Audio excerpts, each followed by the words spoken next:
भड़काऊ बातें, वाद विवाद की बातें करने से अगर शिक्षा मंत्री जी को फुर्सत होती तो कम से कम एक बार जाते तो इन अभ्यर्थियों के पास जाकर आप पूछिए तो मिलिए तो बात तो कीजिए, हल निकालने की एक ईमानदार कोशिश तो कीजिए।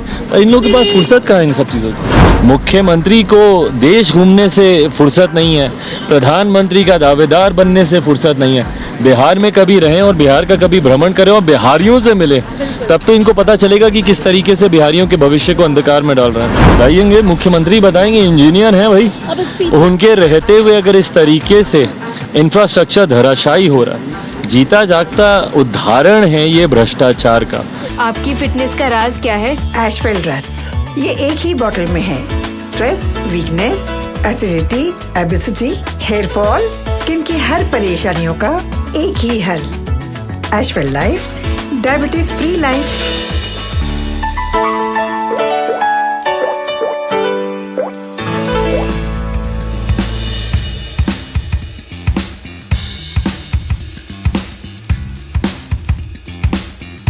शिक्षक अभ्यर्थी इतने दिन से धरना प्रदर्शन कर, एक तरफ शिक्षा मंत्री कह रहे हैं कि कुछ भी कर ले, कुछ होना जाना नहीं है। शिक्षा मंत्री का फुर्सत कहाँ है भैया?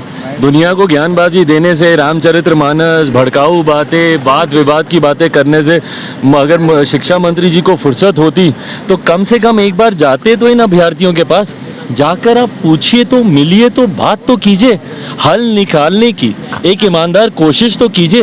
इन लोगों के पास फुर्सत कहाँ है इन सब चीज़ों की। सर, लगातार जो भी शिक्षक अभ्यर्थी वो 4 साल से प्रदर्शन करे, क्या लगता है आगे उनके साथ, क्योंकि ये अन्याय तो लगातार सरकार उनके साथ कर ही रही है, उनके करियर के साथ खेल रही है। बिल्कुल, उनके भविष्य को पूरी तरीके से आपने अंधकार में कर दिया और ये दर्शाता है कि सरकार की प्राथमिकताओं में ये सब है ही नहीं। मुख्यमंत्री को देश घूमने से फुर्सत नहीं है, प्रधानमंत्री का दावेदार बनने से फुर्सत नहीं है। बिहार में कभी रहें और बिहार का कभी भ्रमण करें और बिहारियों से मिले, तब तो इनको पता चलेगा कि किस तरीके से बिहारियों के भविष्य को अंधकार में डाल रहा है। सर, एक तरफ सीएम नीतीश कुमार इंफ्रास्ट्रक्चर ठीक कर रहे हो, दूसरी तरफ ऐसे बार बार पुल गिर जा रहे हैं। बताइएंगे, मुख्यमंत्री बताएंगे, इंजीनियर हैं भाई, उनके रहते हुए अगर इस तरीके से इंफ्रास्ट्रक्चर धराशायी हो रहा है, जीता जागता उदाहरण है ये भ्रष्टाचार का।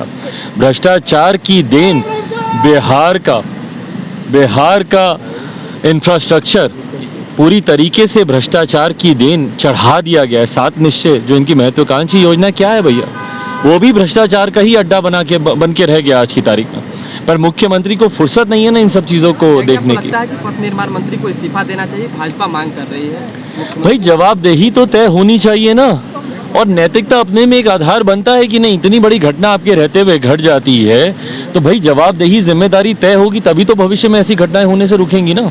एक सवाल है, राजनीतिक समीकरण बैठाए जा रहे हैं, लोकसभा चुनाव है, इसको लेकर आनंद मोहन भी लगातार प्रचार कर रहे हैं। उन्होंने एक बयान दिया है कि हिंदुत्व की जो लोग बात करते हैं उन्हें कम से कम पहले जीतन राम मांझी की बेटी से, यानी मांझी समाज से जो है ब्राह्मण समाज की किसी बेटी को शादी करवाना चाहिए। किस तरह का बयान है भाई? जात पात, धर्म, मजहब, सिर्फ यही बातें चुनाव के आते आते तक रह जाती हैं क्या? ज़रूरी है इन सब से ऊपर उठना। आज हम लोग 21वीं सदी के भारत की बात करते हैं, उसमें जात पात, धर्म, मजहब की जगह नहीं है और ये बांटने वाले बयानों से परहेज करना चाहिए। 13 करोड़ बिहारियों की बात करें अगर बिहार को आगे लेकर जाना है तो।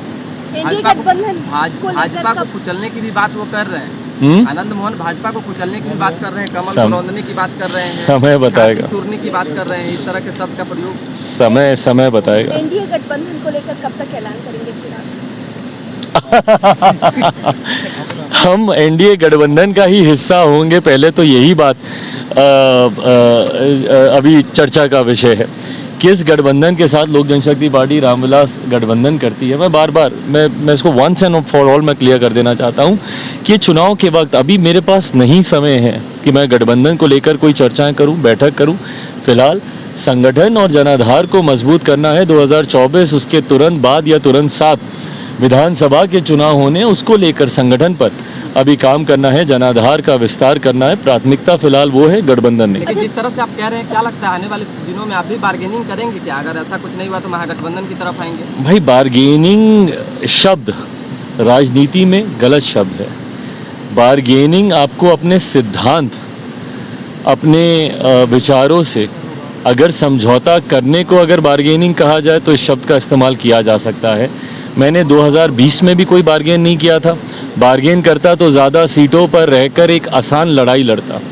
संघर्ष का रास्ता 2020 में भी अगर मैंने चुना तो वो सिर्फ और सिर्फ अपने सिद्धांतों को, अपने विचारों को प्राथमिकता देने के लिए था। समझौता ना मैंने उस वक्त किया था, समझौता ना मैं आज करूँगा। अच्छा, आपके चाचा पशुपति पारस हाजीपुर में कार्यक्रम में शामिल होने गए थे, मंच से उनकी भारी बेइज्जती की गई, मंच पर ही खड़े होकर लोगों ने वो हंगामा शुरू कर दिया। लोकतंत्र में विरोध करने की एक अपनी जगह होती है। लोगों ने अगर कोई नाराज़गी होगी अपनी बातों को रखा होगा।